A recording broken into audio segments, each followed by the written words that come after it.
Czy ty lubisz kolekcjonować gry? Czy ty lubisz ten aspekt kolekcjonerski, tak? W sensie jest właśnie jakiś tam system, czy to Infinity, gdzie można dokupywać ileś tam dodatków, czy właśnie ewentualnie jakieś LCG, gdzie można też tych dodatków dokupywać bardzo dużo. No myślę, że to nasze hobby bardzo mocno czerpie z tej właśnie, z tego, z tego nałogu, który nazywamy tak ładnie kolekcjonowaniem. Ale całe LCG gdzieś tam chyba stoi właśnie tym, żeby zebrać jak najwięcej. No i te serie bitewniakowe też na przykład, jeśli pamiętam, wszedłem już w Infinity tak mocniej, no to na zasadzie pozbycia się planszówek i dokupywania elementów do Infinity, czyli tych nowych oddziałów i tak dalej, żeby sobie tą grę jak najwięcej urozmaicać, czyli zwiększać możliwości. No na tym to polega tak samo z planszówkami w moim odczuciu, że my kupujemy sobie regał gier, podświadomie się oszukując, że no, będę miał gry na różne okazje, na różne, dla różnych gości i tak dalej, kupuję 150, 200, 300 gier. A ostatnio, bo nagle, ostatnio w warzywniaku, no. wiesz, tak pan na mnie spojrzał wymownie, nie? I nie wiem, czy on nie lubi czy on nie lubi Brasa. Ale nie wiem, nie rozmawiałem jeszcze z nim. Może musi wrócić do No kolekcji. to możesz kupić, tak, bo i go zaprosić. Proszę pana, panie Stefanie, zapraszam na mizerię tutaj od pana z warzywami, partyjkę Brasa.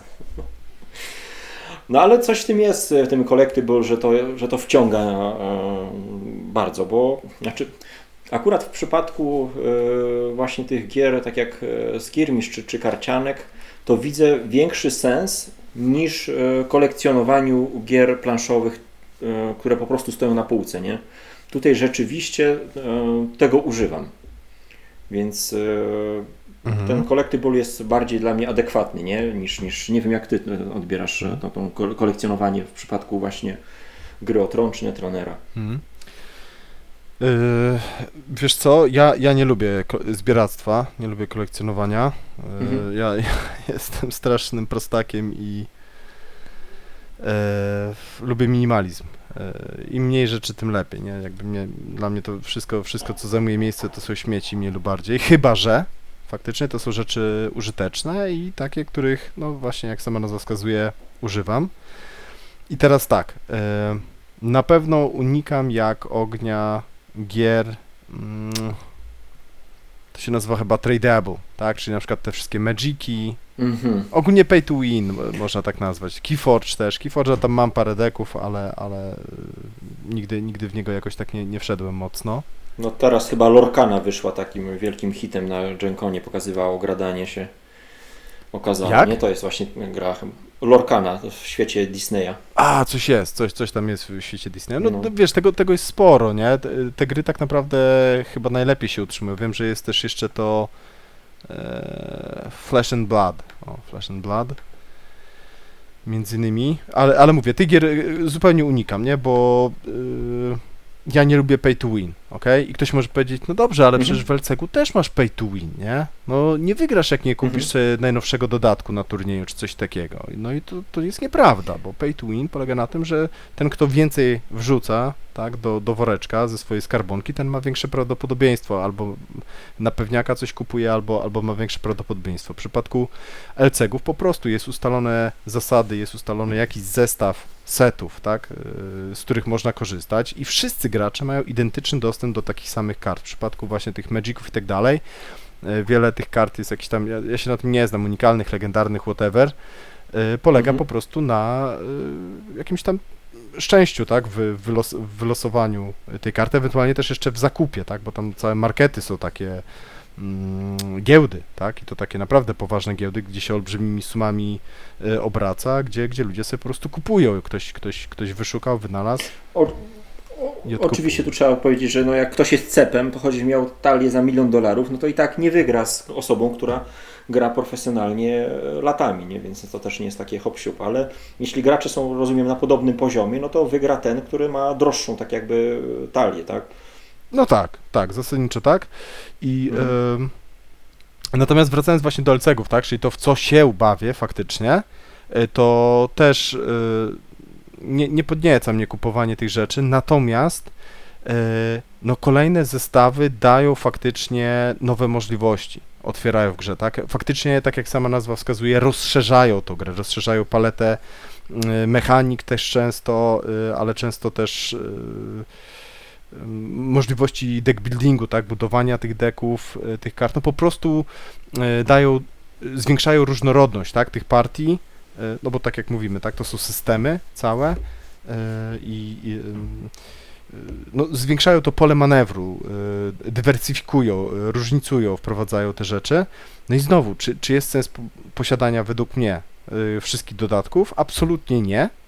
Chyba że faktycznie grasz na tyle dużo, na tyle często, że wtedy jak najbardziej posiadanie tych dodatków ma sens i jest taką inwestycją, która się bardzo szybko zwraca, tak? Bo często te dodatki nie są tanie. Tak ja na przykład widzę tam Netrunnera za 40 kilka euro, dodatek dostępny, ale wiesz, jak w momencie, kiedy zagrasz to nawet 100 partii, co wcale nie jest dużo w Netrunnera, no to ci wychodzi pół euro za partię, tak naprawdę. No to w ostatni wieczór zagraliśmy nawet 5 partii. To niech każdy, prawda, planszówkowicz zerknie na swój regał, tak, i zobaczy, którą grę ma, że tak powiem, przelicznik, tak, wartości pojedynczej partii na poziomie pół euro, powiedzmy, czy tam 1 euro. A powiedz mi, no właśnie, dlaczego LCG stawiasz wyżej niż planszówki, nie? No bo widzę, tak jak powiedziałeś, planszówki, no to się 100 razy zastanowisz, a LCG, no od razu do koszyka wrzucasz. Nie. Co ci daje? Nie. No śmieję się, nie? Ale powiedzmy, no łatwiej się namawiasz na dokupienie, powiedzmy, tego niż... Co ci daje LCG? Jaką widzisz przewagę, nie? W tego rodzaju grach nad planszówkami? Wiesz co, ja ostatnio też się tak zastanawiałem, nie? I w ogóle tak sobie pomyślałem, że mam 3 kategorie gier. Mam i do tej kategorii, przynajmniej te moje najukochańsze LCG należy, czyli tutaj te, o których będę chciał na razie powiedzieć, bo też najwięcej ograłem je tak naprawdę. Ja też nie uważam się za jakiegoś wielkiego eksperta, ale troszeczkę pograłem, parę rzeczy, że tak powiem, zobaczyłem i chcę się tym podzielić. No tak, bardziej mówimy o tym, żeby promować te tytuły, niż żeby się wymądrzeć, no. Tak. Bo to są ludzie, którzy zjedli na tym po prostu zęby, ale no za mało się naszym zdaniem mówi o tych grach. Promować, ale też może odrobinę pomóc, wejść do tych gier, tak, gdzieś tam zacząć swoją przygodę, bo no, progi wejścia często są dosyć strome i wymagające, nawet dla bardzo doświadczonych graczy, dla bardzo doświadczonych planszówkowiczów, tym bardziej, że większość osób, które właśnie gdzieś tam zaczyna się bawić z LCG-ami, to są już ludzie, którzy pograli, którzy na pewno nie są matołkami, bo ogólnie jakby w naszym, że tak powiem, hobby raczej takich osób się nie spotyka, a mimo to bardzo wiele osób się boleśnie odbija i bardzo szybko skreśla te gry. I to tak ostatecznie bym powiedział, tak, że no nie, to jest nie dla mnie, a niekoniecznie, nie? Być może właśnie to pierwsze spotkanie, że tak powiem, było, ten pierwszy raz był w nieodpowiedni sposób, z nieodpowiednią osobą, a właśnie z takim bardziej doświadczonym nauczycielem, który tam pogłaska, prawda, przytuli. Mówimy o kartach cały czas. Tak, byłoby przyjemnie. Natomiast, dobra, bo odpłynęliśmy. A, właśnie. No, co takiego jest właśnie, że LCG, a nie planszówki, tylko to też jest uproszczenie, nie? Bo są planszówki, które... Znaczy może, a nie, ale że dlaczego wyżej, bo zakładam, że wyżej stawiasz, nie? LCG. Inaczej, faktycznie bardziej mi intrygują, tak, te LCG. Wiesz co, one, to jest to jedno słowo, obsesja, nie? Czyli gry, gdzie ja w trakcie partii odpływam, pełny flow, prawda, nie widzę świata poza grą, tak, w sensie mogą bomby spadać naokoło, ja nie wiem, co się dzieje, dzieci tam płaczą, umierają i tak dalej i żona je resuscytuje, krzyczy na mnie, a ja, prawda, ale o co chodzi, co się dzieje, w ogóle tego nie słyszę, nie widzę, ale jeszcze albo więcej... gość prosi cię o kawę i jak wychodzi, to mówisz, o, kawę miałem ci zrobić. Tak, 4 godziny później. Zdarzyło się, może nawet częściej niż raz. Okej, natomiast, ale dobra, ale to jest flow, nie? I przy planszówkach też mam taki flow. Natomiast to słowo kluczowe to jest obsesja, czyli kończymy partię i wiesz, gadamy sobie po tej partii, ty wychodzisz, ja jeszcze myślę, co zmienić w tym deku, co zagrało, co nie zagrało, jaką kontrę wprowadzić na jakąś tam twoją taktykę, czy na twoją strategię. jakąś kartę sobie zobaczę, o kurczę, ale 2 czy 3 ciekawe karty, nie? Jakąś tam już synergię mam, chcę zbudować wokół nich deck. Albo jeszcze inne jakieś wyzwanie, ktoś mówi, no ta karta jest śmieciowa, ona do niczego się nie przydaje. No to wyzwanie, tak? I próbujesz budować na przykład deck wokół tej karty. No obsesja, wiesz, że cały czas siedzisz, grzebiesz, przeglądasz, porównujesz, zmieniasz coś, prawda? Z tego co rozumiem, ta obsesja wynika z możliwości, jakie daje ten system, no może nie tworzenia gry, ale tworzenia rozgrywki. No bo powiedzmy nawet gry takie zaawansowane jak szpotery, paksy i tak dalej, 18 też pozwalają Ci zmieniać strategię, nie? Ale tutaj tak jakby zmieniasz kręgosłup cały swojej rozgrywki.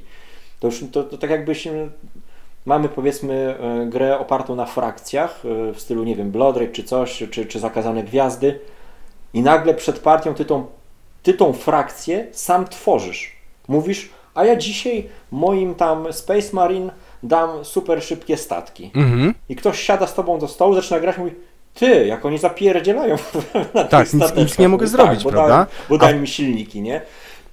A w następnej partii dasz im słabe, powolne statki, ale jakieś ultramocne, nie wiem, armaty, tak? No, tak strzelam oczywiście zupełnie, prawda? I nagle oni będą mieli niesamowitą artylerię, ale na przykład słabą jakąś tam flotę.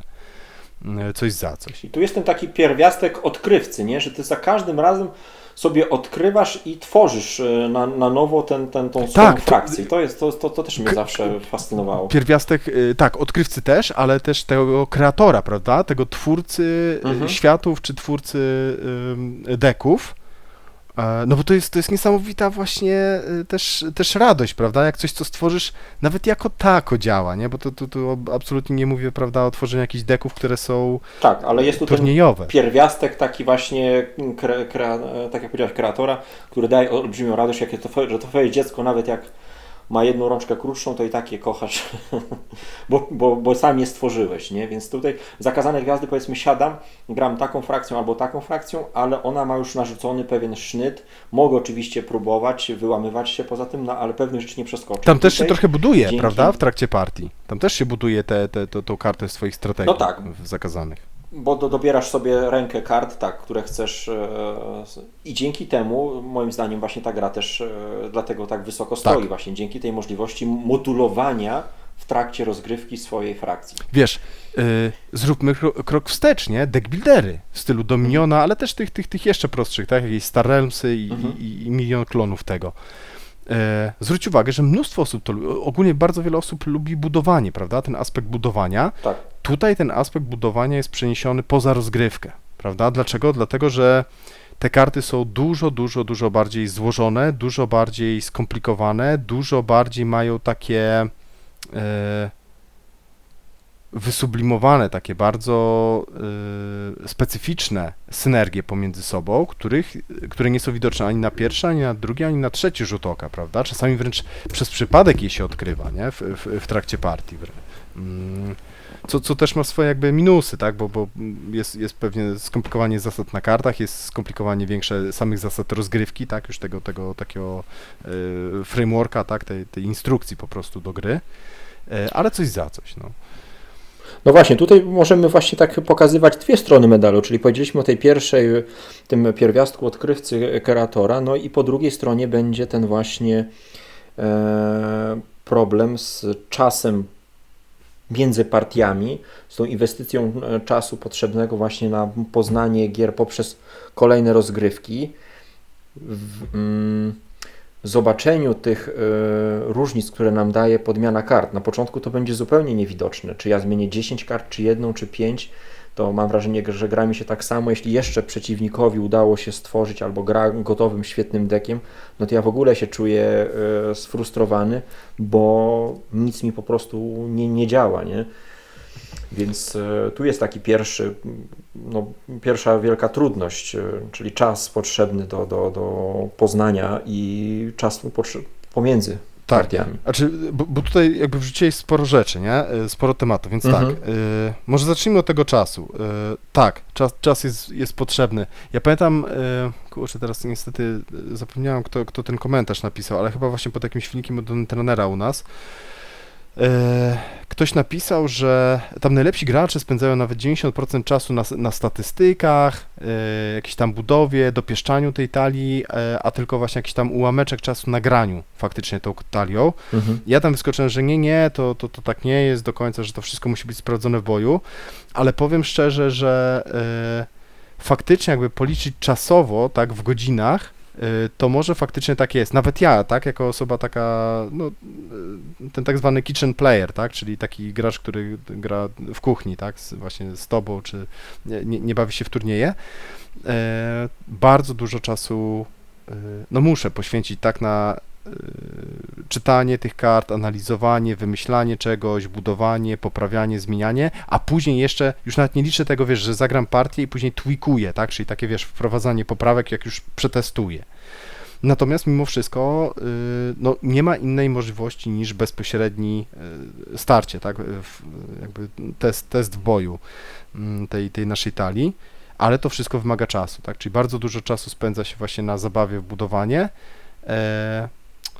Na partię wcale tak dużo czasu nie schodzi wbrew pozorom, bo sporo z tych karcianek partie się zamykają tam, nie wiem, w około 45 minut, godzinę, niektóre te dłuższe, powiedzmy tam godzinę, półtorej do 2 to już maks, nie, pojedyncza partia, ale to takie już 2 godziny to już naprawdę się rzadko zdarzają, to musi być raczej specyficzny, bardzo specyficzny deck, który po prostu właśnie gra na taki long game, na taką bardzo długą grę.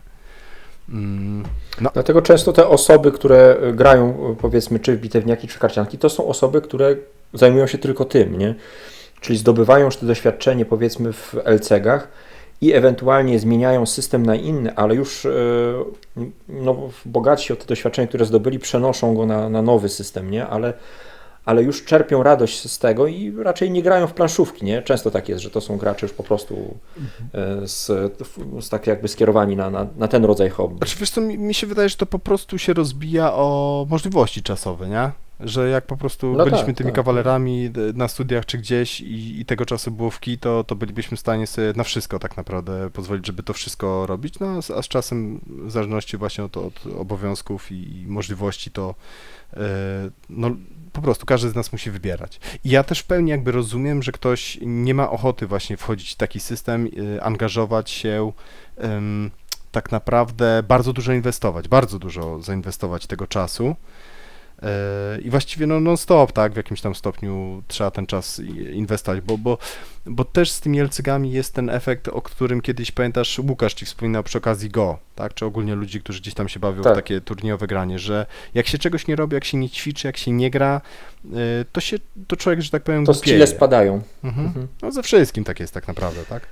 A to nie są proste gry, tak, jakby. Natomiast też tak trochę jak na siłowni też jest, nie, że jak człowiek trochę poćwiczy w coś, to nawet jak później ma dłuższą przerwę, to jednak łatwiej jest mu wrócić niż tak zaczynać zupełnie od zera, od samego takiego początku. Tak, ta pamięć mięśniowa jakoś gdzieś zostaje. No i tutaj też jest kwestia, o której powiedziałeś, obsesji, no, jeśli jest ta obsesja, czyli pasja, tak ładnie mówiąc, no to ten czas już jest liczony inaczej. Ty nie możesz się doczekać, kiedy sobie siądziesz w spokoju i sobie podlubisz nawet w kartach. I chciałbym trochę właśnie odczarować ten mit taki, że no siedzisz nad statystykami, dłubiesz i tak dalej, ale właśnie kiedy masz już doświadczenie po rozgrywkach, to masz ogromną satysfakcję z czytania tych kart, przeglądania i wpinania je w głowie w swoją talię. I taka analiza szybka, dobra, jak ja dorzucę to się fajnie skombuje tym. I ty tak naprawdę, tak mam wrażenie, trochę w głowie rozgrywasz te partie, oczywiście, nie? Że tak. układając I talię. W głowie jest jak w pornosie, wszystko jest zawsze idealnie. Pięknie jest. No, na końcu ślub. A ja mam ten problem, że siadam do partii z gotową talią i ja tej talii nie znam, nie miałem tego właśnie momentu opracowywania sobie różnych scenariuszy w głowie i to zubaża moją rozgrywkę jednak, bo ja widzę, jak ty grasz i pewne karty zachowujesz na ręku, masz z tyłu głowy, że ta karta ci się przyda, jeśli dojdzie ta. A Strategicznie, ja trochę tak jak w prawda? Dominionie, nie obrażając Dominiona, nie? Ale tak na zasadzie, o, to z tym mi się na ręku klei, no to ciach, mam kombosa, zbieram 2 monety. Nie? Mhm, A tutaj jednak trzeba tą grę umieć strategicznie Tak. rozpracowywać. To jest wyższa szkoła już. Musisz podejmować decyzje taktyczne, strategiczne i mało tego, musisz nie tylko właśnie jakby znać, rozumieć swój deck, jaką strategię, czy kilka strategii bardzo często, tak, bo jest jakaś główna strategia poboczna, jakaś tam strategia ratunkowa, ale oprócz tego jeszcze musisz szybko być w stanie przeanalizować mniej więcej, tak, jaką strategię gra twój przeciwnik i dopasować swoją strategię do strategii przeciwnika, tak? Przykład z Netrunnera, prawda, gdzie jakby ty na razie cały czas grasz jednym i tym samym runnerem, tym pięknym Kenem, który specjalizuje się w tym, żeby cały czas robić ataki, cały czas Rany. Tak, rany, Atakować korpo. tak, włamywać się na te serwery, non-stop taki nacisk powodować, ma dużo pieniążków. No i na początku grałeś przeciwko korpowi, który tam powiedzmy też się specjalizuje w pieniążkach, w szybkim adwansowaniu tych agent, tak, czyli takim powiedzmy szybkim punktowaniu. Natomiast właściwie zero miał pułapek, tak, nie miał żadnych pułapek, a co gorsze to jeszcze ty o tym wiedziałeś, tak, bo w Netrunnerze dochodzi ten aspekt blefu, gdzie można kogoś, prawda, nastraszyć i tym go zniechęcić, czy wpłynąć tak na jego decyzję w trakcie partii. No i ty po prostu tam wchodziłeś jak w masło, bez żadnego strachu, bez niczego, wszystko tylko się rozbijało o to, żebyś po prostu uciłał odpowiednią ilość pieniędzy i cały czas po prostu tylko boksowałeś jak worek treningowy, no po prostu lałeś bez żadnej kary, bez żadnej konsekwencji, bez żadnego strachu. Ale zmieniłem deck na bardziej agresywny, taki właśnie już karzący, czyli te Jinteki. Nazywają się shit Jinteki, tak? No tak, another mówią? Jinteki shit, tak. To też lubią tak gracze Netrunnera powiedzieć, czyli taki, gdzie możesz się natknąć na paskudną pułapkę i chyba wszystkie partie, które przegrałeś, bo też wygrywałeś partie później, to skończyły się flatlinem, czyli tym, że zginąłeś, tak, że zostałeś zabity jako runner, tak, bo no, tam mechanicznie karty wybijają ci z ręki, jak nie masz karty i masz stracić kartę, to umierasz. Więc właśnie, no jakby grałeś cały czas tym samym deckiem, a musiałeś zupełnie inaczej grać, zupełnie inaczej dopasować strategię do tych 2 decków, a znowu, no tych korpów jest tam 4, tak, bodajże korpy są, no i oczywiście w ramach pojedynczego korpa też jest ileś tam różnych tak zwanych tematów, czyli wiesz, nie zawsze Jinteki musi mordować, prawda, czasami inne rzeczy robi, czasami bawi się w jakąś tam rosyjską ruletkę. No różne są tematy, tak, już tutaj nie chcę wchodzić w szczegóły, ale inaczej będzie się grało przeciwko takiemu Jinteki, inaczej przeciwko takiemu, który macie zabić, a jeszcze inaczej przeciwko takiemu, który zasadniczo chce skorować, ale ma troszeczkę pułapek takiej, żeby cię spowolnić, tak, żeby po prostu te karty ci wyrzucać z ręki, żebyś miał mniej narzędzi do tego, żeby się włamywać na serwery i wykradać agenty. No okej, czyli dobra, ale wiesz co, mamy tutaj, bo tam powiedzieliśmy o tym czasie, nie? A jeszcze 2 rzeczy powiedziałeś, o frustracji i o podmienianiu kart. Z podmienianiem kart według mnie jest jeszcze inny problem, mianowicie często zaczynasz grać i widzisz, o, dobra, brakuje mi, już widzę, brakuje mi tej karty, na przykład ta karta, no nie gra mi, nie robi mi roboty, nie zarabia na siebie, że tak powiem, tak, nie używam jej, po prostu zapycha mi rękę i nic mi nie wnosi do gry, a brakuje mi, nie wiem, tam pieniędzy do ciągu kart, jakichś tam postaci więcej na stole, czy jakichś narzędzi w przypadku Netrunnera. I raczej dowcip polega na tym, że wiesz, siedzisz sobie właśnie to, co powiedzieliśmy wcześniej, że na początku sobie w swojej głowie, tak, budujesz ten swój idealny deck, widzisz tutaj tę synergię, jak to pięknie będzie, jak ta karta się skombuje jeszcze z tą i z tą, a później grasz i wiesz, żadna z kart ci nie dochodzi. Jak ci dochodzi, to zupełnie nie w tej kolejności, bo tą kartę chcesz mieć, wiesz, jak jeszcze 4 inne zainstalujesz, zanim tamte 4 inne zainstalujesz, to już gra się skończy 5 razy na przykład i tak dalej. I wiesz, pierwsza frustracja jest taka, że budujesz sobie jakiś deck i on kompletnie nie działa.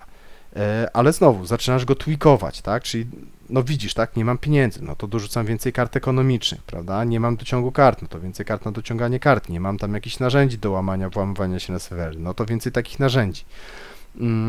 No i to znowu, to wymaga czasu, i troszeczkę takiej twardej skóry. Tutaj bardzo się przydaje taki stały współgracz, że właśnie we dwóch tak siadamy mniej więcej na tym samym poziomie, obydwaj się bawimy w jakieś tam budowanie i obydwaj też nie chodzi o to, żeby zbudować jakiś mega mocny deck i później się już znęcać nad kimś, chyba że ktoś lubi na przykład wyzwania, tak?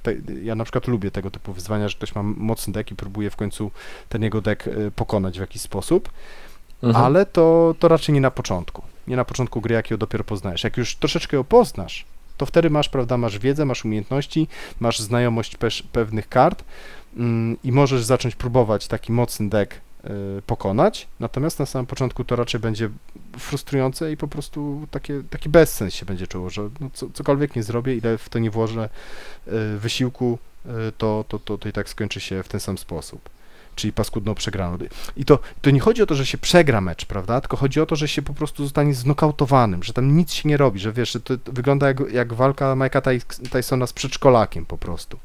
Że to nie ma tam sensu, nie? Że to jest po prostu znęcanie się nad słabszym tylko. I to z reguły nie daje frajdy ani osobie, która tam ma ten mocniejszy deck, ani tej osobie, która właśnie gdzieś tam dopiero się uczy i próbuje coś z tego stworzyć. No, ale no dobra, to jest chyba tyle, no. Ale to znowu, to jedną rzecz raczej na początek nie bawimy się, ogólnie bym odradzał budowanie decków samemu, bo to jest po prostu bardzo trudne.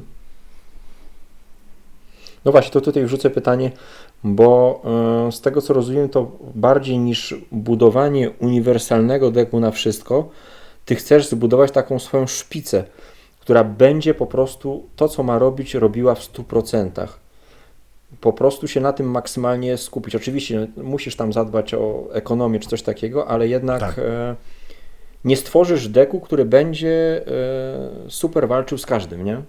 Ale możesz stworzyć taki, który będzie przegięty w którąś stronę. To mi się właśnie podoba w tych grach, że możesz sobie stworzyć coś niesamowicie przegiętego, tak jakby ty jesteś, ty balansujesz to.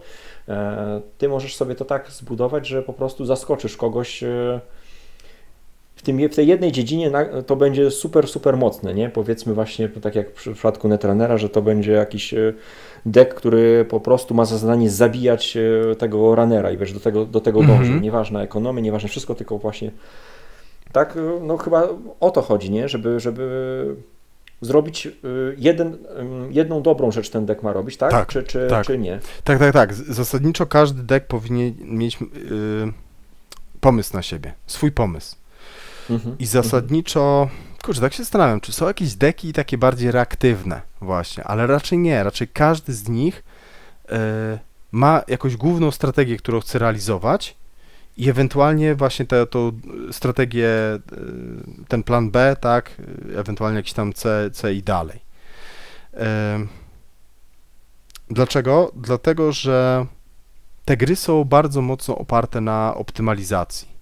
W przypadku Netrunnera to jest swego rodzaju wyścig, taki wyścig, gdzie jeszcze tam się okładamy sztachetami po drodze, przeszkadzamy sobie, spowalniamy siebie, to w Netrunnerze się nazywa opodatkowywaniem, tak, taksowaniem, że no Netrunner mocno się na ekonomii na przykład opiera i tam zasadniczo do większości rzeczy potrzebne są pieniądze i dowcip polega na tym, że mamy narzędzia, tak, dane przez grę do tego, żeby te pieniądze wysysać z przeciwnika. I nie chodzi o jakieś takie zwykłe rzeczy w stylu haha, kradnę ci teraz tam 5 monet, czy tam kredytów akurat w Netrunnerze, tylko bardziej na zasadzie, że aha, dobra, postawiłeś tutaj na przykład jakiś loot, tak, czyli tam ochronę dla jakiegoś serwera, no to ja wjadę na ten serwer i teraz stawiam przed tobą decyzję. Widzę, że masz mało pieniędzy, więc albo poświęcisz tam ostatnie grosze po to, żeby zrezować ten loot, tak, opłacić to,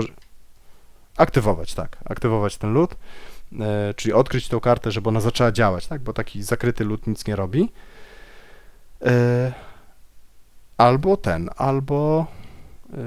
właśnie przykisisz te pieniądze, zaoszczędzisz je i będziesz liczyć na to, że może nic złego się nie stanie.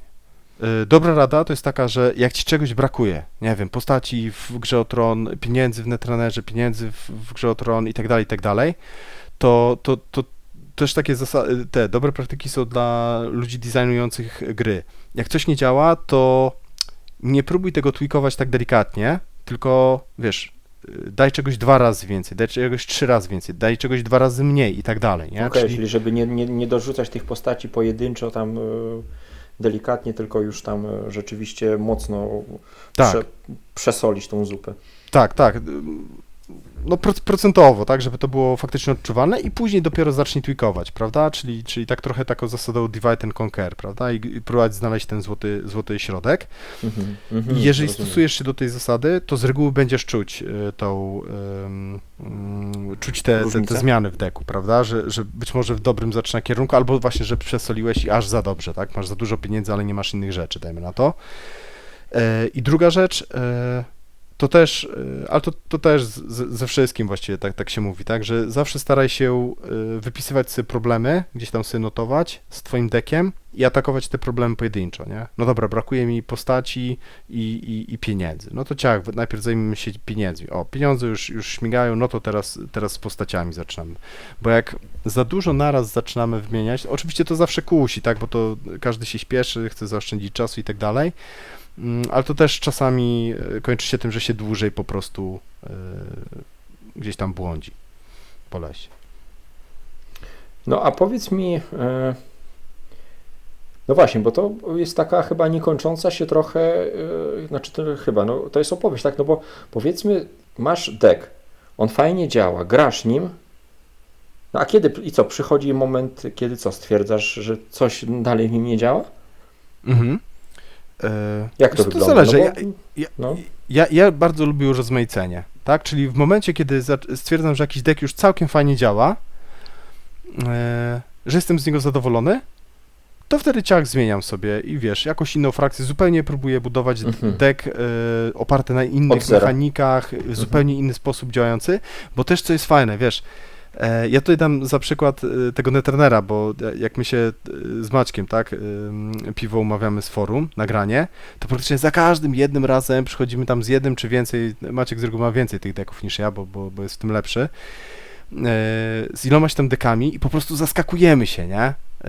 Że wiesz, nie wiem, co ty tam masz w tym deku, nie? Czy będziesz chciał mnie sfatline'ować, zabić, czy będziesz chciał okraść mnie z pieniędzy, czy będziesz chciał po prostu mnie zatrzymywać, czy będziesz chciał szybko skorować te agendy, czy jeszcze milion innych rzeczy.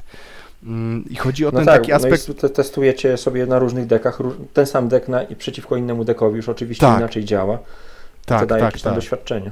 Wiesz, też jest fajne to, że nawet jak on przyjdzie z 2 czy z 3 dekami, a ja mam 1, to on też w jednej grze nie zobaczy wszystkich moich brudnych sztuczek. I tak go jeszcze czymś tam, wiesz, już będzie miał więcej informacji oczywiście w drugiej czy w trzeciej partii, ale jeszcze go czymś zaskoczy. Oczywiście on mnie tak samo, tak? Ale to też jest fajne w tych LCG-ach, że to pojedynczy deck z reguły ma właśnie...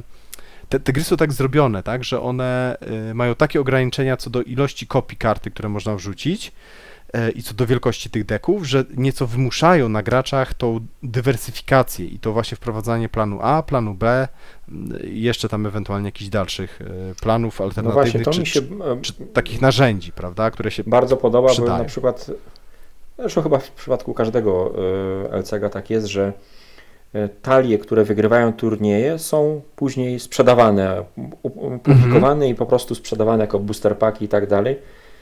I ludzie biorą je do ręki, takie lamery jak ja, mówią, nie działa.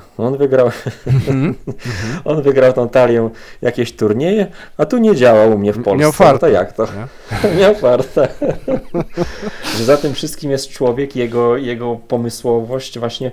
Zawsze mnie to fascynowało u ludzi, którzy właśnie dużo grają w dany system, jak oni potrafią czytać informacje ukryte właśnie między wierszami. Pamiętam, jak siadł ze mną tam koleś do jakiegoś bitewniaka. Obydwoje poznawaliśmy ten system piersi jako pierwszy raz, mieliśmy okazję zagrać, ale widać było, jak sprawnie on już przyswajał sobie synergię pomiędzy poszczególnymi figurkami. No, widać było, że te doświadczenie właśnie w tych systemach już jest obyte, no po prostu. Więc to jest tak samo w przypadku kart, no inaczej zupełnie się je czyta, inaczej się rozumuje, łączy, wyciąga wnioski nawet grając tego Dominiona, ludzie, którzy mają po 1000 partii, już potrafią takie wykręcać niesamowite kombosy, że w życiu byś nie widział zbieżności między dwoma kartami, a oni po prostu robią z tych piramid, że między tą jedną a drugą kartą wstawią 5 innych kart i z tego powstanie piramida, która po prostu połączy te karty i jednocześnie uzyskamy dzięki temu jakiś fajny bonus, efekt, więc no to jest wszystko właśnie piękne, ale po czasie, no i niestety tutaj jest w dzisiejszych czasach właśnie. No. I też ci się wetnę i też wymaga z reguły no, odpowiednich kart i odpowiednich mechanik, tak? W sensie, wiesz, czysty goły podstawka Dominion, nie zrobisz takich rzeczy, jak wiesz, tak, jak tam z najlepszymi dodatkami, gdzie te karty z reguły są już bardziej nieco złożone, bardziej wymagające, ale też dzięki temu, tak mi się wydaje, tak, albo inaczej, dla takich może mniej niedzielnych graczy, no po prostu dla bardziej wymagających, bardziej doświadczonych graczy są ciekawsze po prostu. I dają większe pole do manewru, a później jak już się uda właśnie coś złożyć, coś zbudować, czy w Dominionie, czy właśnie w Netrunnerze, tam w grze o Tron, coś, co będzie działać i coś, co nie jest też takie bardzo proste, tak, takie, nie chcę mówić prostackie, ale takie, no po prostu prosto do celu, to daje niesamowitą satysfakcję, tak, właśnie też umiejętność poprowadzenia, bo przy karciankach często mówi się o takich dwóch aspektach, czyli właśnie o deckbuildingu i o driverce, tak, czyli prowadzeniu tego decku. Bardzo mało osób jest, które naprawdę potrafią procentowo, tak, budować świetne deki,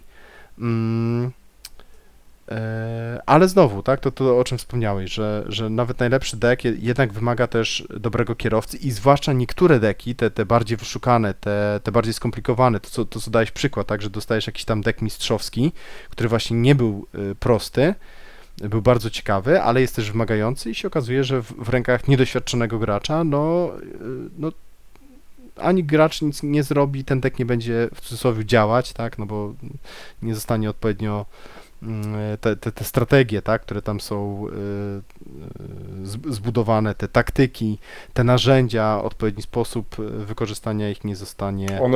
One nie są wprost napisane na gracza. kartach, co z czym ma się łączyć. One są napisane, ale co z czym ma się łączyć i kiedy i dlaczego przede wszystkim, bo to też jest ważne, tego już nie ma, tak? To ewentualnie musi być gdzieś tam w opisie deku, tak? W jakiejś takiej strategii w tych synergiach, ale na końcu tak naprawdę to i tak za tym musi iść ileś tam partii rozegranych, tak? My musimy pograć w daną grę, zobaczyć, poczuć organoleptycznie, co się opłaca, co się nie opłaca.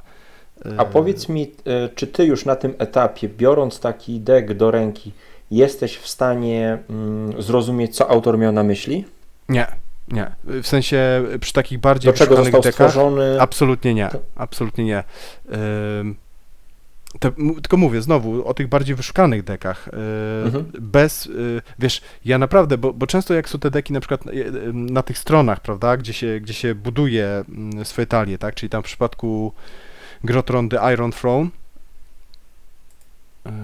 .net czy .com? Kurczę, Iron... Tak, theironthrone.net.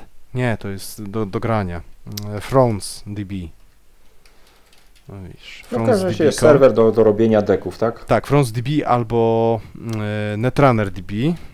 Jeszcze sprawdźmy, tak, netrunner.db.com. Na tych stronach są publikowane deki i tam z reguły jest opis strategii. I naprawdę, jak ja czytam właśnie, co tam ludzie wymyślają, to wiesz, tak myślę, o kurczę, no piękny pomysł, fantastyczny, naprawdę fantastyczna idea.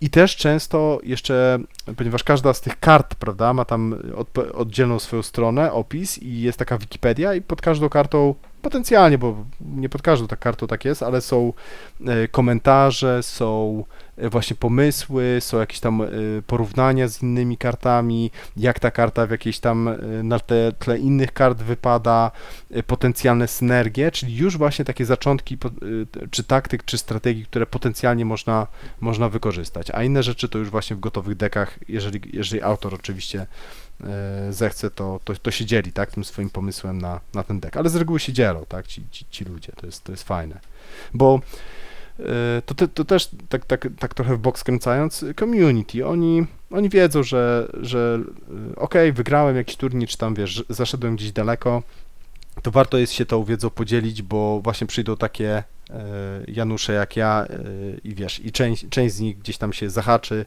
zainteresuje, to im pomoże zrozumieć, gdzieś tam zwiększyć swoje umiejętności, zwiększyć swoje zrozumienie tej gry, mieć więcej radości też z grania i dzięki temu być może zostać na dłużej w tej grze i pomóc tą grę gdzieś utrzymać przy życiu, tak jak sama nazwa wskazuje, Living Card Game, czyli te gry, które żyją, tak, cały czas. No, żyją właśnie też dzięki wspólnocie, dzięki im pomysłom, kreatywności, bo są to gry kompetytywne i to jest w nich najpiękniejsze, że te wszystkie rzeczy, które na poligonie sobie testujemy w naszej głowie, my później weryfikujemy przeciwko żywemu człowiekowi, który ma swoje pomysły, swój arsenał narzędzi i to jest tak jak patrząc na mnie, oczywiście każdy ma różne podejście do tych gier, ale patrząc na mnie, na moją satysfakcję z rozgrywek, jeśli chodzi o teraz o ten mój powrót do Infinity na przykład, to kurczę, w tej grze najbardziej lubię momenty. Że coś, że jakaś nagle uda się zrobić jakąś epicką akcję, która gdzieś zostaje na długie, że po prostu tak jakbyś widział film, nie? To teraz ostatnia rozgrywka też właściwie skończyła się remisem, bo że mieliśmy tam jakąś misję, gdzie tam jest, trzeba przejąć tam kontrolę nad jakąś konsolą czy coś. No wiesz, grałem z Tymkiem, porozstawiał się minami, ja go tam hakowałem, jego tych żołnierzy. No po prostu same te fragmenty tej rozgrywki były dla mnie tak satysfakcjonujące, tak napełniające mnie, bo to jest coś takiego jak taka radość z grania, która cię syci po prostu, nie? To czasem jest bolesne, jak siedzisz przy stole po prostu smutno i gra cię męczy, a są rozgrywki, które po prostu wstajesz od stołu i mówisz, o, dobra, to do przyszłego tygodnia wytrzymam, jestem syty, mam o czym myśleć, nie? Tak. Dla mnie właśnie ten Infinite to są takie... Bo porównując na przykład z grą o Tron, gdzie ta gra jest tak niesamowicie strategiczna, tak? Znaczy, obie są pewnie strategiczne, tylko na tym etapie, w którym ja jestem, to wiesz, gdzie tak naprawdę całą rozgrywkę prowadzisz deck, to tutaj jest taki film akcji bardziej, nie? Czyli po prostu strzelanka i takie epickie momenty. Ale do czego zmierzam właśnie, że to, co Ci na początku właśnie pytałem, że dlaczego te gry przeważają nad planszówkami, to jest to dla mnie zupełnie inna perspektywa wejścia w grę, nie? Nie mam tego właśnie w planszówkach. Tutaj przez ten wymiar 3D i tak dalej, tu wchodzę zupełnie na innym pułapie. Tak jak u Ciebie mówiłeś, obsesja właśnie ta wchodzenia w karciankę, to u mnie pojawia się ta obsesja właśnie wejścia w ten świat 3D gry po prostu, gdzie przemieszczamy się między budynkami, poruszamy się w górę, w dół, daje ogromną satysfakcję i zupełnie inne doświadczenie.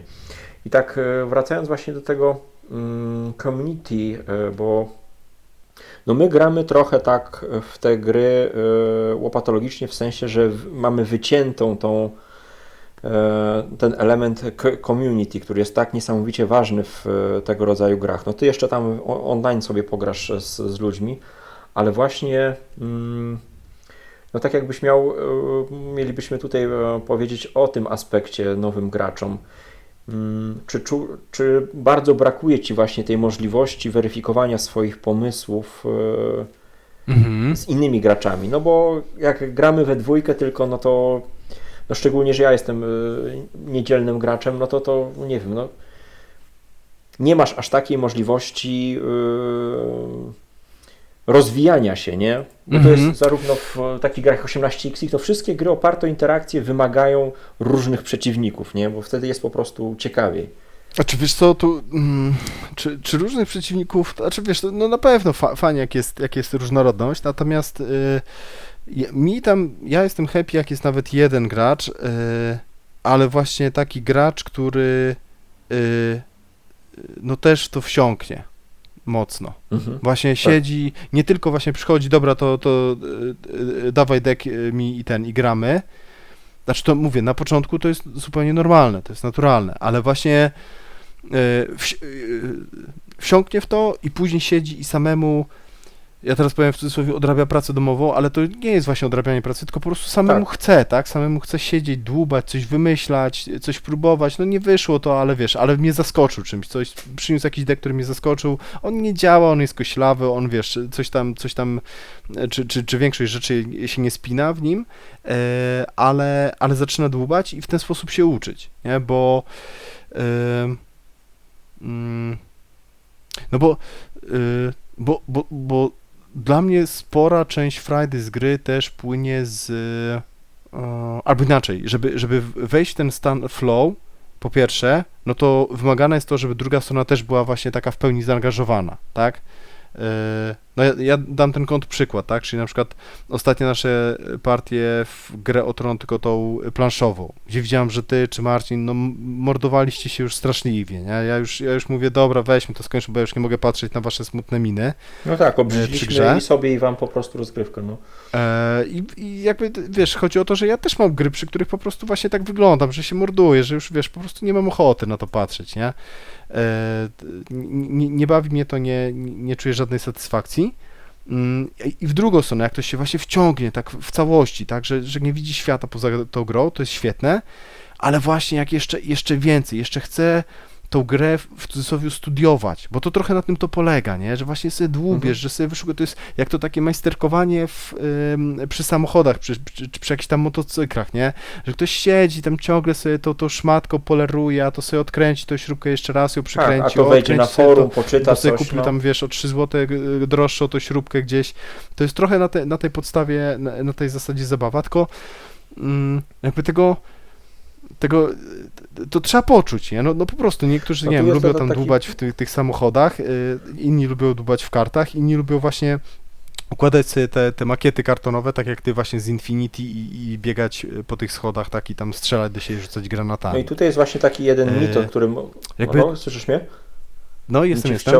Się wciął właśnie. No to dokończ, ja coś powiem. To po prostu no, albo to kupujesz, albo nie, albo się w tym zakochujesz, albo nie. Przy czym nie zawsze się zakochujesz od pierwszego wejrzenia, nie? Ja na przykład na razie w Infinity się zupełnie nie zakochałem, ale jakby liczę na to, że jeszcze bardzo wielu rzeczy nie widziałem i chcę dalej próbować, nie? Bo na przykład z Grą o Tron też tak było, że pierwsze partie były bardzo mech, a teraz to jest prawdopodobnie moja najukochańsza gra, na pewno w ścisłym topie. Także... No i tu jest właśnie taki mit, tak, że w mówię, grę dwuosobową... żeby ten chociaż jeden wariat był taki, z którym to nawet nie chodzi o to, że my musimy cały czas ze sobą gadać o wiesz, jakichś tam kartach i tak dalej, ale jak się kończy partia, to wiesz, to coś analizujemy, to coś mówimy, wiesz, jest wymiana doświadczeń, ale też wymiana pewna wiedzy, nie? Że to nie jest na zasadzie takiej, że no ta karta mi nie grała i ja muszę na przykład tłumaczyć, słuchaj, ale bo ta karta ją trzeba użyć w ten i w ten sposób, nie? Tylko wiesz, bardziej jakby, oczywiście zawsze czymś, jakieś tam informacje, czegoś się nowego nauczymy, ale żeby to nie była taka rozmowa jak osoby w pierwszych klasach podstawówki z osobą na uniwersytecie, w cudzysłowie, tak, na przykład i obydwie o matematyce, tak, na przykład dyskutują. No A tak, znowu, programista to powie wymaga dowcip, czasu musi i tłumaczyć zaangażowania. każdemu, o co chodzi. I w sumie takiej miłości do tej gry, no ale to znowu, to nie da się kogoś zmusić do miłości, tak, do tego, żeby się w kimś zakochał, czy w jakiejś grze. Można komuś, wiesz, że tak powiem, nęcić kogoś można, o. I liczyć na to, że w końcu połknie tego bakcyla. Ty jesteś tam jeszcze, czy już czy cię No straciłem? właśnie cały czas mówię do ciebie i nie wiem, czy ty mnie słyszysz? Nie słyszysz mnie? Nie słyszałem cię w ogóle. Aha. Już jak padłem w ten... Nie, w Nie, ogóle bo tu ci poruszyłeś ten aspekt właśnie, o którym chciałem powiedzieć, ten mit taki, że to tytuł dwuosobowy, to wystarczy nam jedna osoba do zagrania i będzie spoko, bo powiedzmy jak gra wymaga 4-5 graczy, no to jest ciężej ją na stół wyciągnąć, ale no niestety, jeśli to jest tylko jedna osoba i aż jedna osoba, bo to po pierwsze, tak jak powiedziałeś, musi być osoba maksymalnie zajarana, A przynajmniej mniej więcej na tym samym poziomie co ty, nie? No musisz chcieć więcej w to wejść, no a i problem jest, jak po jakimś czasie się tej osobie znudzi, nie? I wtedy zostajesz sam na lodzie, bo no nie zaczniesz grać z nową zupełnie osobą, uczyć od początku, no bo to jest kawał czasu i to jest takie niebezpieczeństwo tych gier, dlatego ta Wiesz co? community jest... No nie, no ja jak jakąś grę uwielbiam, to jestem w stanie zaangażować, zacząć uczyć właśnie nową osobę, tylko no znowu, no 50 osób uczyć od zera za każdym razem tak. i każda właśnie po tam chwili będzie rezygnować, no ja nie jestem w stanie sobie na to pozwolić czasowo, nie? To musi być ktoś, kto dosyć szybko załapie tego bakcyla i jakby zacznie odpłacać, tak, swoim zaangażowaniem za moje zaangażowanie. Tak, że to musi być, wiesz, to znowu, tak jak w związku, to musi być taka relacja, znaczy idealnie, tak, jest jak ta relacja jest taka równa, tak, partnerska, nie na zasadzie, że wiesz, ja ciągnę ten wóz, staram się, umawiam się, tłumaczę, przypominam jeszcze raz, tłumaczę, znowu przypominam, znowu ktoś tłumaczę robi i tak łaskę, dalej, że przyjdzie, nie? a druga osoba, wiesz,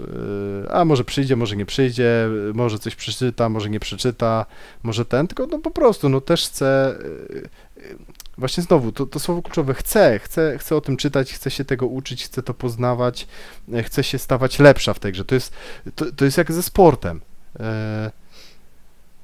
Wiesz, są osoby, które wyjdą sobie na kosza tak porzucać, a są osoby, które no widać, że to jest miłość do gry, nie? Że to jest po prostu miłość do gry, że to nie chodzi o to, że one grają na jakimś kosmicznym poziomie, ale grają na dobrym poziomie, mają głębsze rozumienie gry, więcej rzeczy widzą, więcej rzeczy rozumieją, no i są po prostu lepsze, tak? I z takimi osobami inaczej się gra w kosza,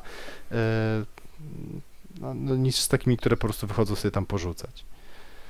No to powiedz mi, czy masz zestaw jakichś takich podpowiedzi, na przykład co zrobić przed pierwszą partią? Jeśli ktoś, powiedzmy, się zajarał, no i chce zaprezentować grę drugiej osobie, czy masz jakieś pomysły właśnie, przed czym przestrzec?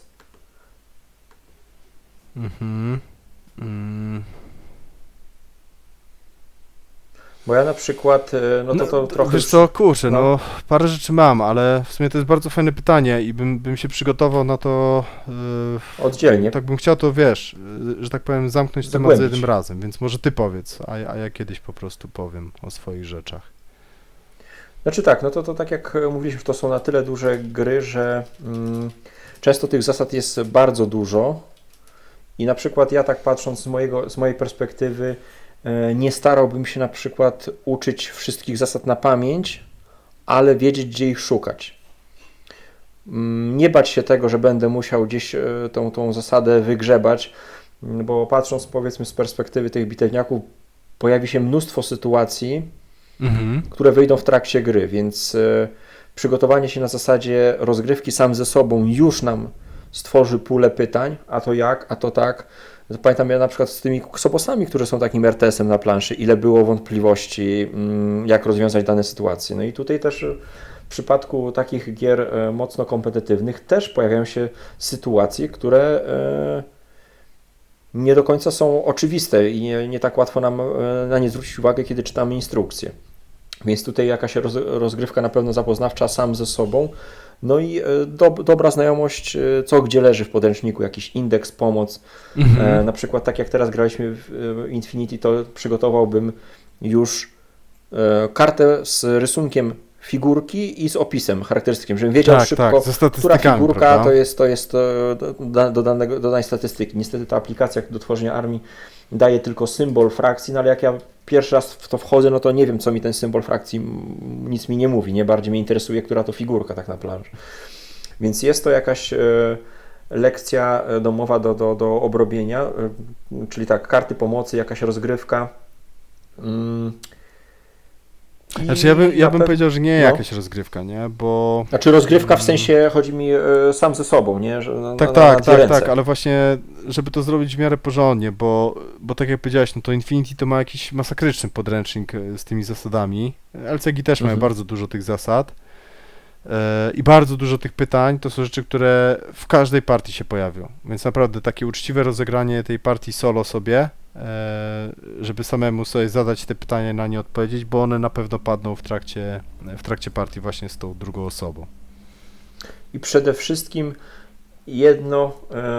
jedno stwierdzenie, które jest bardzo, bardzo ważne do drugiego współgracza, powiedzieć: słuchaj, nie pokażę Ci dzisiaj całej gry. Nawet przez najbliższe może kilka partii my tak naprawdę nie zobaczymy możliwości tej gry. Pobawimy się, postrzelamy, pozabijamy, skończy się w jakiś głupi sposób, będzie to może bardziej przypominało Colt Express, ale ludzie w to grają 20-30 lat. Zagrywają się to po 1000 partii, więc spróbujmy, dajmy szansę przynajmniej zagrać 10-15 partii i zobaczmy, czy widzimy jakąś różnicę między pierwszą a 15 partią, nie? Bo ja na przykład teraz, odświeżając sobie, no zagrałem z Tobą i ta partia była beznadziejna. Ten tutorial na przykład, który jest w Infinity, ten step by step jest Ci się trafi. Nie, chodzi o to, że przejście w taki wykastrowany sposób spłaszczyło strasznie. A teraz, kiedy już zacząłem z Tymkiem, teraz sobie zagraliśmy 2 partie praktycznie pod rząd, dzień po dniu, to już te akcje były dużo ciekawsze, bo zaczęliśmy korzystać z możliwości, które nam daje gra. Nie bać się troszkę wejść na głęboką wodę, bo na przykład tutaj wspominałeś też o zestawach startowych. Dlaczego zestawy startowe to kicha? Bo Tak, zazwyczaj tak. traktują graczy jak idiotów i no dzisiaj jest takie przekonanie, to szczególnie widać wśród planszówek, że gra musi się zaprezentować od razu na pierwszej randce, bo inaczej nikt nie poświęci jej czasu, musi wszystko pokazać. I trochę jest to tak na bezpiecznie, żeby gracze poczuli się bezpiecznie, żeby nie było dysonansu, braku balansu, bo ktoś wygra szybciej, ktoś przegra. I przez to te zestawy startowe często są właśnie tak rozłożone równomiernie, bezpiecznie i traci to trochę pazur ta rozgrywka. No te przejście w przypadku Infinity przez... Poczekaj, ci się na chwilkę wetnę, dobra? Bo tak, zgadzam się z tym, że często przynajmniej w LCG-ach na przykład, zwłaszcza tych od FFG, te deki startowe, one nie są dobre. W sensie, one są przede wszystkim niestabilne. W sensie jakby losowość, tak? Losowość dociągu kart potrafi bardzo mocno wypaczyć tą rozgrywkę, często na niekorzyść jednego z graczy.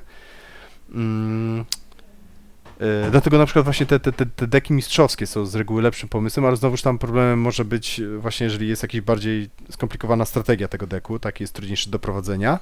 Natomiast mimo wszystko wydaje mi się, że... Znaczy inaczej, jest tam czasami faktycznie ten problem taki kastrowania gry. Mi się to na przykład z Food Chainem kojarzy, gdzie tam jest jakiś ten wariant podstawowy bez milestone'ów czy coś takiego. No nie wolno takich rzeczy robić według mnie, bo z reguły osoby, które kupują czy tego Food Chaina, czy wchodzą w te LCG, to one już... One wiedzą mniej więcej trochę, inaczej. czego chcą. One mają pewne oczekiwania co do tego, że ta gra jakaś będzie, jakaś specyficzna będzie bardziej brutalna, będzie trudniejsza, że ona właśnie ma jakiś pazur mieć i te osoby próbują tej gry, czy tego Food Chaina, czy jakichś LCG-ów właśnie dla tego pazura, a nie dlatego, żeby było właśnie lekko, swojsko, przyjemnie i mdle tak naprawdę, mdło. Więc właśnie na pewno takie jakieś kastrowane warianty, to unikałbym tego. Jesteś tam? Jestem, tak. Dobra. I druga rzecz, też z tym powiązana w sumie z tym kastrowaniem, to o czym ty powiedziałeś, bo mówisz, że gry muszą tam od razu pokazać się z jak najlepszej strony. No właśnie według mnie gra powinna jak najszybciej pokazać pazur, bo no na serio jest mnóstwo osób, które... No niestety, no, jak zagrają jedną partię i ta partia będzie mech, to drugiej partii nie będzie, bo mają 200 gier na półce, czy nawet za chwilę zagrały w jakiegoś LCG, gdzie ta pierwsza partia była fajniejsza i już nie siądą z tobą do tego LCG, bo nikt nie ma na to czasu, no i dla mnie to jest oczywiste. Dlatego Tylko mówię, pytanie, ja chcę to Infinity przygotować. Jak pokazać pazur? Jeszcze raz? No zastanawiam się właśnie, Znaczy pokazać pazur, pokazanie pazura pokazać coś fajnego często w tej grze. No. Coś fajnego. No, dla mnie na przykład najciekawsze to są, najfajniejsze to są ciekawe, ciężkie decyzje, nie? To mi daje najwięcej radochy, ale jestem jakby otwarty, nie? Też na jakieś innego typu wyzwania. Wiesz, na przykład pokazywałem tam chłopakom ostatnio grę o Tron LCG i graliśmy w ten sposób, że ja byłem obserwatorem, jakby widziałem ich ręce, ich karty na ręku i troszeczkę im podpowiadałem, troszeczkę. Naprawdę głównie oni grali sami, przede wszystkim im wytłumaczyłem pokazywałeś strategię możliwości po prostu, tych które w danym decków, momencie mają. ale oni bardzo szybko sami łapali, co można zrobić i cały czas podkreślałem, uwypuklałem, że tam jest sporo takich wrednych kart, które znienacka po prostu ktoś wyskakuje zza krzaków i robi ci straszne świństwo. I sobie robili naprawdę bardzo brzydkie, świńskie rzeczy.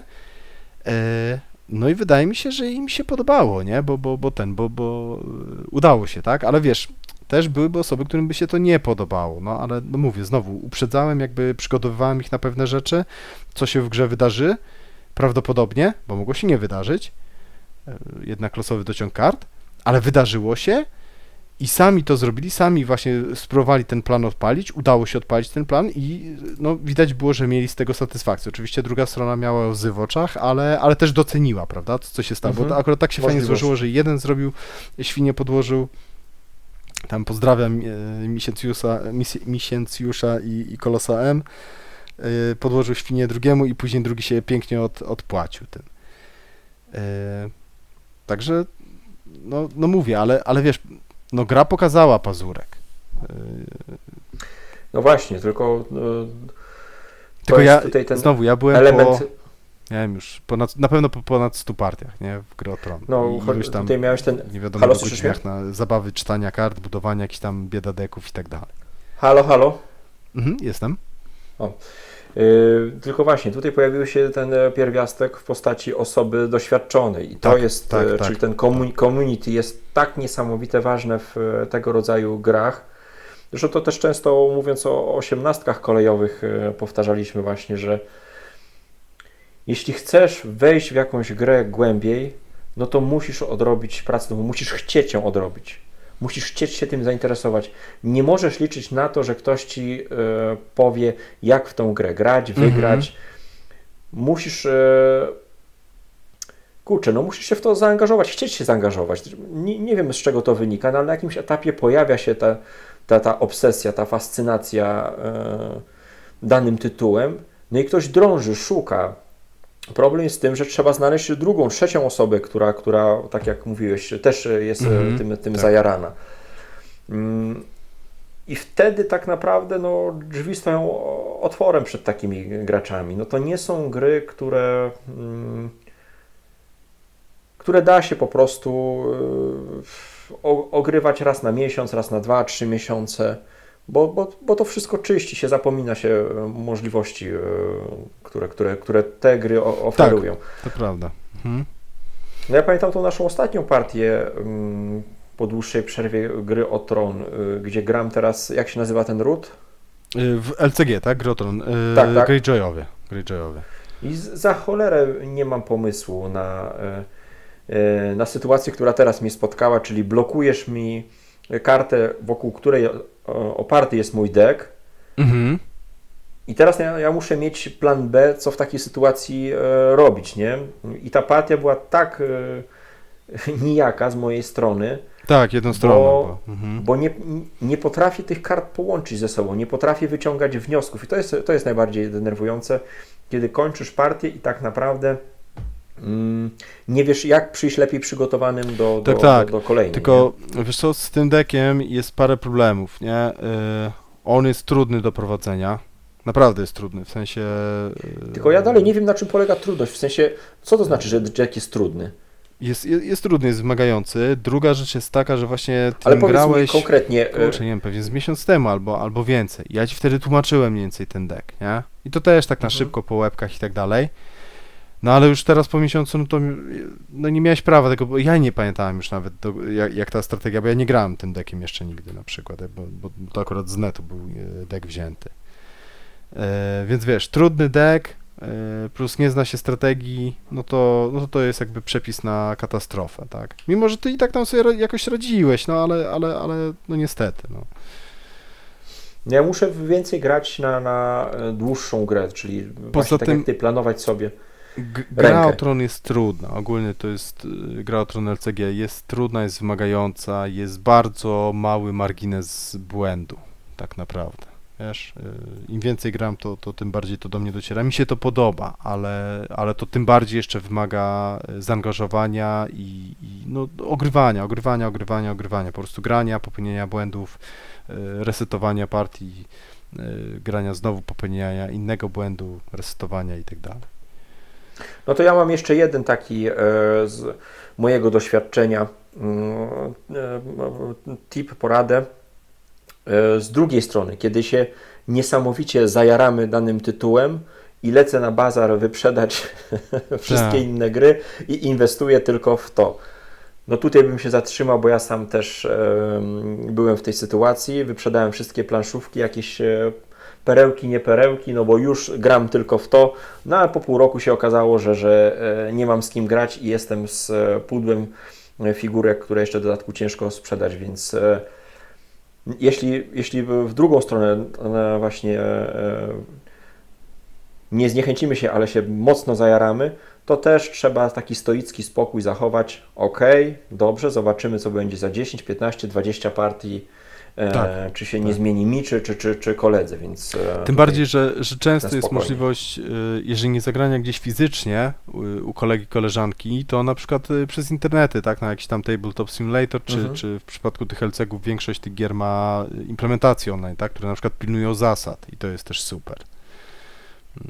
Także no, gdzieś próbowania i to, co mówisz, to znaczy można sobie tam kupić, nie? Bo często te gry mają właśnie jakieś te korsety, tak, jakieś właśnie podstawki, coś takiego właśnie dla takich niedzielniaków, którzy po prostu to traktują jak planszówkę i sobie to odpalają raz na, nie wiem, miesiąc, raz na pół roku, no to już w zależności tam od czasu.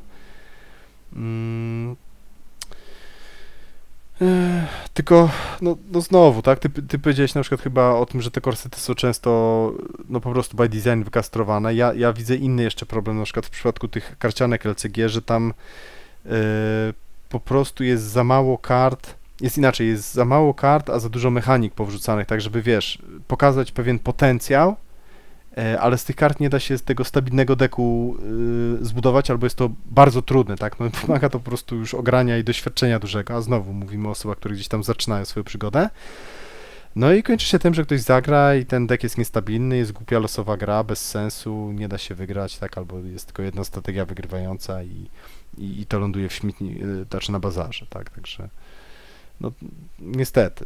Więc...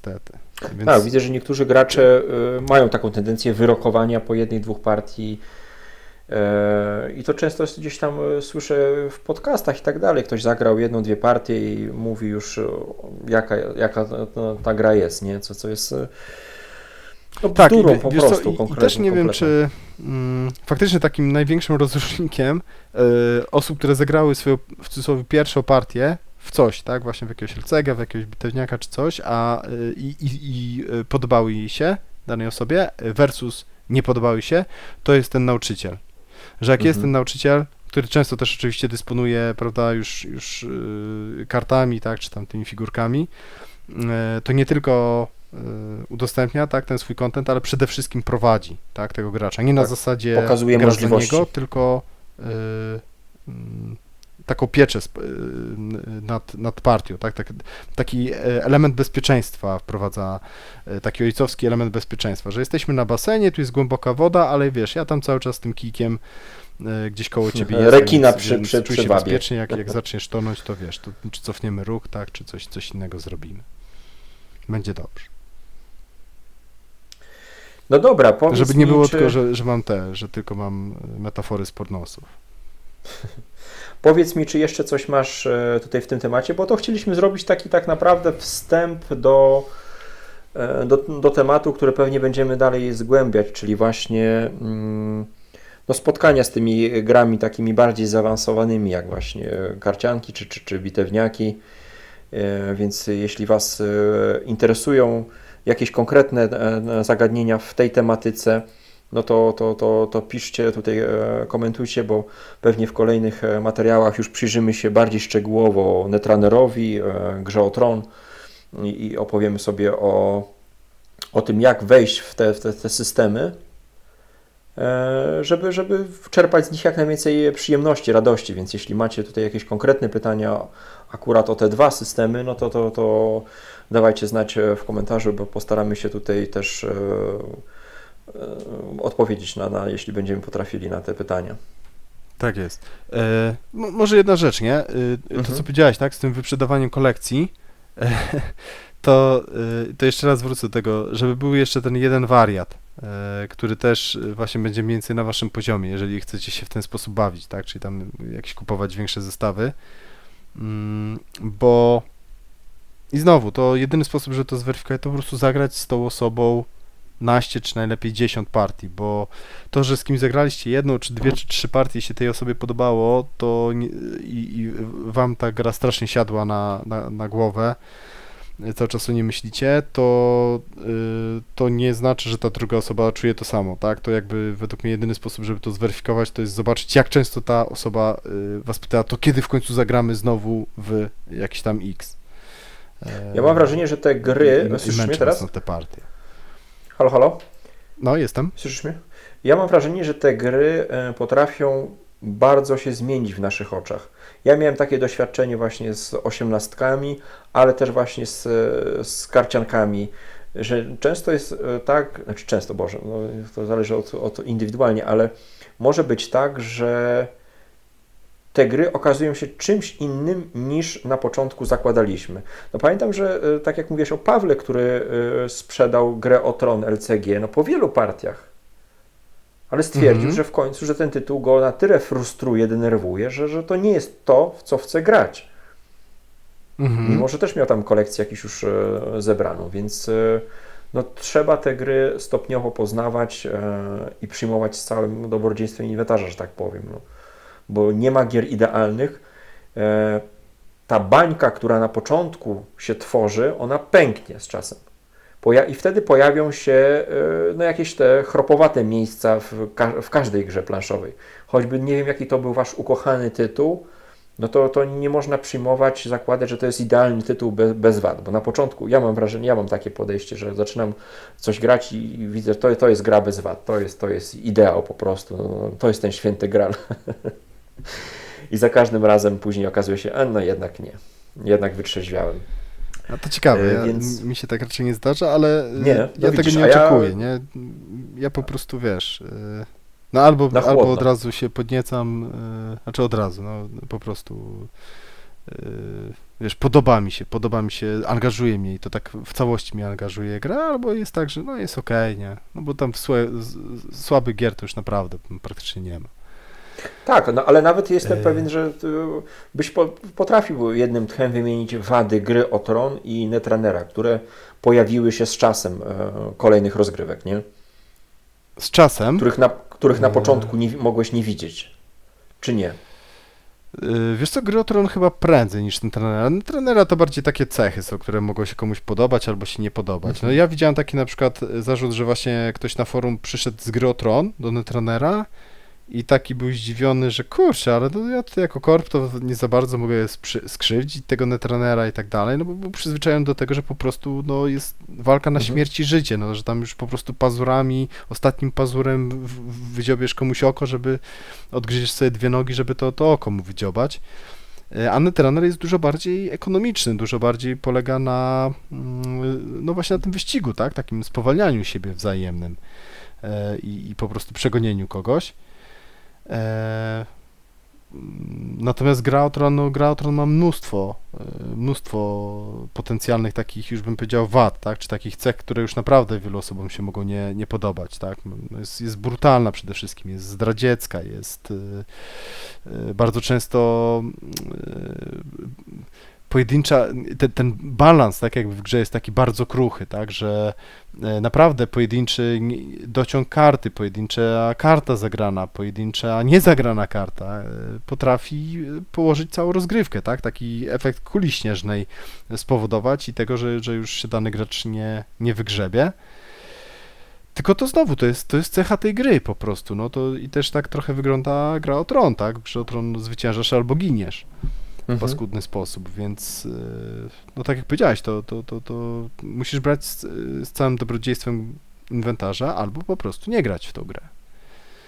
Nie ma Ja bym ma sobie porozmawiał w innego kolejnym sposobu. odcinku właśnie Ci- o tych różnicach w metagrze, nie? Nie chodzi mi o same zasady, o świat, ale właśnie to, co troszkę nadmieniłeś teraz, o tym stylu rozgrywki, jak podchodzimy zupełnie inaczej do tych gier, czego się możemy spodziewać i jaki rodzaj rozgrywki nam dają właśnie poszczególne tytuły. Ale to już byśmy sobie zostawili na taki szczegółowy odcinek typowo poświęcony właśnie tym dwóm systemom. Także jeśli komuś przypadł do gustu ten odcinek, no to zapraszamy tym bardziej do bardziej szczegółowego materiału. I na pierwszy ogień pewnie weźmiemy Netrunnera i Grę o Tron. Mhm. Czyli co, kończymy, tak? No wyszedł taki odcinek miszmaszowy, no ale staraliśmy się jakoś tam opowiedzieć o swoich doświadczeniach, jakie mamy z tego rodzaju grami. No i zapraszamy po więcej po prostu.